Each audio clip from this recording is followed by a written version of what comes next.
दोस्तों, आखिर वही हो रहा है जिसका डर इतने समय से बना हुआ था। जब रूस और यूक्रेन के बीच में अब युद्ध छिड़ चुका है।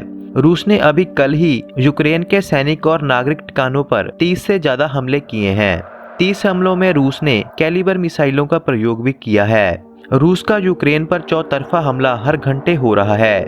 राजधानी कीव में बरस रही हैं मिसाइलें और जंगी जहाज आसमान से बारूद उगल रहे हैं और जीवन को तहस नहस कर रहे हैं। खबर यह भी निकल कर आ रही है कि यूक्रेन की राजधानी कीव के पास यूक्रेन का एक हवाई जहाज भी क्रैश हुआ है, जिसमें लगभग 14 लोग सवारी कर रहे थे। रूस और यूक्रेन के चल रहे जंग के बीच पाकिस्तान के प्रधानमंत्री मॉस्को के दौरे पर हैं और इमरान खान का यह दौरा पूरे 2 दिन का है।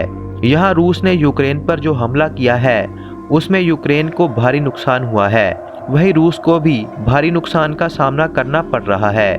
बड़ी खबर यह भी है कि यूक्रेन पर हमले होते ही 10 लाख करोड़ रुपए जलकर खाक हो गए।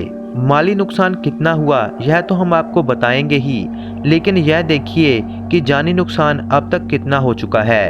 अब तक यूक्रेन के 50 लोगों के मरने की खबर आ रही है। आपको बता दें कि रूसी हमले में यूक्रेन के 40 सैनिक और 10 नागरिकों की मौत की खबर सामने आ रही है। यूक्रेन के भारतीय राजदूत ने बताया है कि यूक्रेन में रूस के हमले से लोग हताहत हुए हैं और जानी माली नुकसान का अंदाजा अब तक नहीं लगाया जा सकता।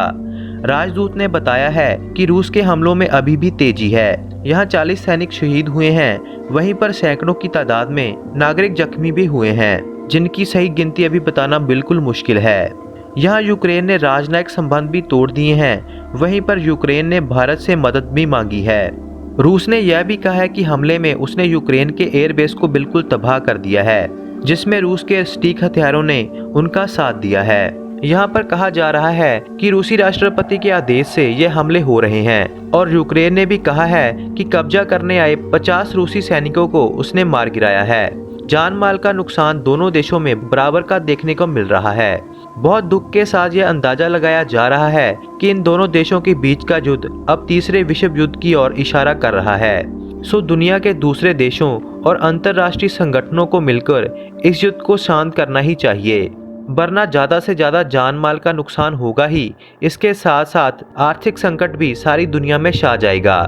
यूक्रेन में फंसे हुए अपने भारतीय नागरिक और छात्रों को बचाने के लिए एक प्लेन भारत से यूक्रेन को भेजा गया था, लेकिन रूस की तरफ से बढ़ते हवाई हमलों को देखते हुए पता चला कि एयर स्पेस को बिल्कुल बंद कर दिया गया है और नोटिस टू एयर मिशन भी जारी कर दिया गया था, जिसके कारण फ्लाइट को वापस भारत आना पड़ा।